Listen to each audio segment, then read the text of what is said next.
Hi, welcome to Big Chuck's Kitchen. I'm your host, Big Chuck. So I'm going to be making a delicious Thanksgiving meal, but it's actually got a little twist because I've been trying to eat vegan recently, so it's going to be a vegan Thanksgiving meal. Well, that's enough jibber jabber. Let's get cooking. Okay, so I've got some green beans cooking on the stove, and now I'm just going to be making a delicious Asian-style peanut sauce for them. So that's just a nice scoop of peanut butter and a little bit of soy sauce. And now we're just going to stir this up a little bit. Now it's time for my favorite part of Thanksgiving, the mashed potatoes. Alright, so normally in mashed potatoes, you'd use butter and milk to get it nice and creamy, but butter and milk aren't vegan. So instead, what I'm going to be using is this chunky peanut butter, which is going to give it a really nice creamy texture, as well as also having delicious chunks. Okay.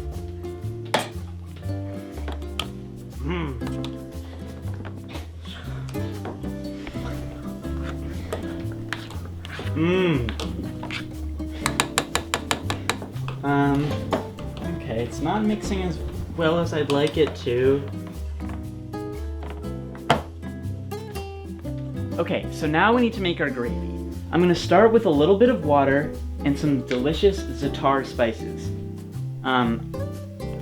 Someone told me that means peanut in Farsi, but I don't know if that's true. Normally we'd use flour, but we're gonna have to substitute that out because it's vegan, and instead I'm gonna be using some peanut butter. And now for the most important part is the turkey drippings. But I'm gonna be using a substitute, so instead it's gonna be peanut butter. The recipe calls for about a cup of turkey drippings, so that looks like about a cup of peanut butter, and this should, a lot of your friends probably won't even notice the difference between this and real gravy. Now it's time for the main course, the turkey. So a turkey, although it is a bird, it's not vegan. So what I did is I went ahead and I carved a bred turkey. You've probably seen this at carnivals and church and stuff. So once you've got your bread bird, you're going to want to lather it up in peanut butter.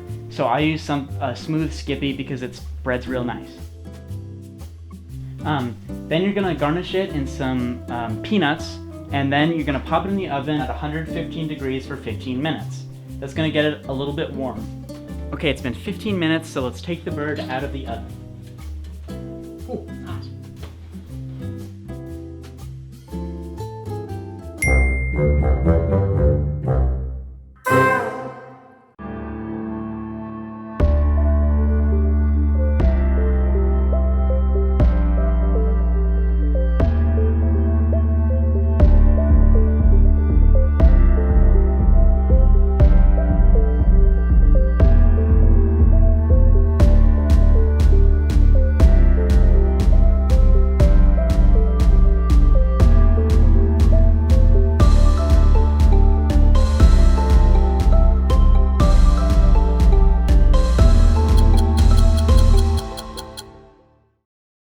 Last Monday, the most overpowering hurricane of 2020, Hurricane Iota hits Nicaragua with winds of nearly 155 miles per hour.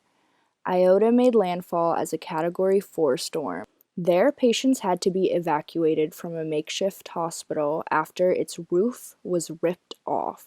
Residents are currently in shelters, and there are issues of food access shortages. The storm has weakened in Nicaragua, and Honduras is also expected to be hit later in the week. On Tuesday, President-elect Joe Biden disclosed several of his hires to fill his White House senior staff, including bringing campaign manager Jen O'Malley Dillon on as Deputy Chief of Staff. She'll join Chief of Staff Ron Klain, who led the Obama administration through the Ebola outbreak. Also announced on Tuesday, Packard's in Northampton will be closing until spring of 2021 due to the current state of the COVID-19 pandemic. Quote, with a difficult decision, rising number of cases, and with the safety of our staff and customers in the forefront of our mind, Packard's has decided to close for the winter and reopen in the spring. End quote. The restaurant posted this on its Facebook page. While most of NHS students attend school from the comfort of their own bedroom, others have found themselves in more non-traditional settings. This week, we spoke with Quiara Howard, senior and former Transcript producer, about her experience at Prospect Meadow Farm. Yeah, so I started working here in the summer. And yeah, it's an internship. It's actually just a farm that runs full-time, full year-round. Sort of this place that works with people who have all sorts of disabilities and helps give people support on the job. They provide food here through a CSA. They sell food to local people. You know, it's a full-time job. There's all sorts of animal chores you got to do to make sure the animals are okay and set for the day. Typically, when I get to the farm, we work on things like working with the animals. We work on stacking mushroom logs and picking mushrooms. You know, I usually focus on the animals for the most part. There are other groups as well who work on things like the mushroom logs. For me, the people who work here, who are like my supervisors, are teaching me how to do things on a farm and like how to manage animals and not make mistakes with them. You know, it's my first day, of course. I made a lot of mistakes here, and I've been learning how to manage everything on a farm really well. Working on a farm has been fun. I really like working with the goats, especially, and caring for them. So I think that might be something I might like to do in the future as well. And, you know, I'm going to become a senior farmhand soon, so I'm really excited about that and getting to teach other people. You can learn more about Prospect Farm on their website. Thank you, Quiara, Jamie, and Sammy, for sharing these wonderful resources with the Transcript. See you next time. Hi, I'm Alex, and welcome to Blue and Gold Games, where we play video games with the teachers of NHS. Today, I'll be playing Portal 2 with Miss Schardl, our math teacher. What is your favorite thing about teaching math? My favorite thing about teaching math is getting to figure out all the puzzles, pick up with X, and help people figure out the puzzles and that kind of thing. I don't know. I think I really just like sort of figuring out what makes stuff work for, what works for every student, you know, like figuring out how to get through to one student or another student who might be understanding things in different ways. How much more or less work do you think online school is for you? How much more work is online school for me? Oh, I forgot I can go through these things. I think that for most teachers, it's like really a lot more work because they've been teaching for a long time and they, you know, have figured out how to do stuff and their lessons that they teach and stuff like that. And I'm really new. Oh no, I can't bring the cube through. Okay.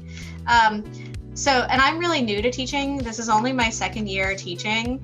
And so I don't have a lot of experience teaching a class, you know, more than once. Like I kind of am used to like starting from scratch at this point. So I think it's not so tough maybe for me. But I think it is more work. I think I do spend longer hours. Okay, what I need you to do, Alex, is I need you to bring me a cube. Okay. I think there's a cube up that'll fall from up here. Okay, so I think great. you have to stand like down there.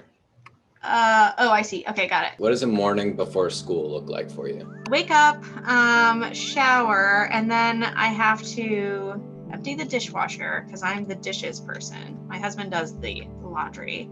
And I have to empty the dishwasher. I have to make lunch for my 6-year-old who actually goes to school. Ooh, we get confetti.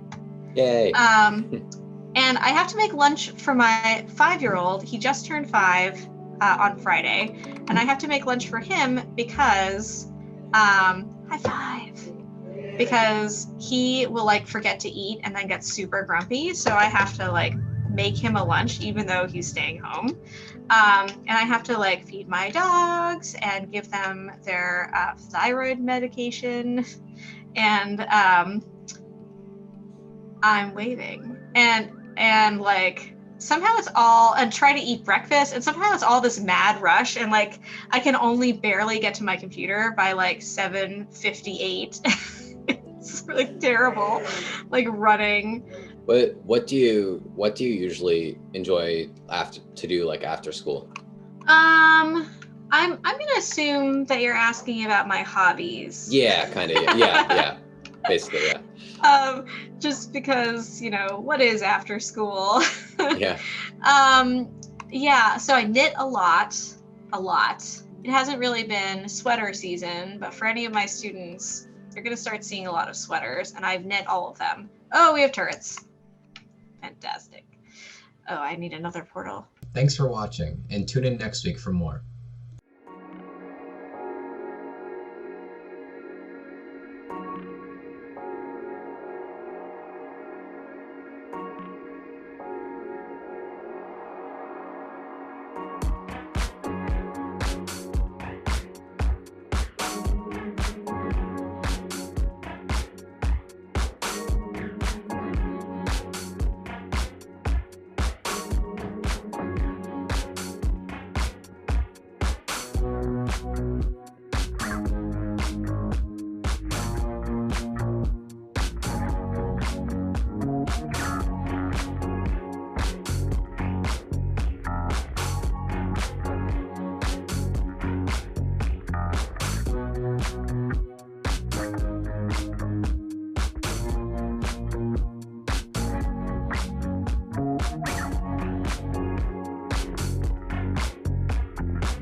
Mm.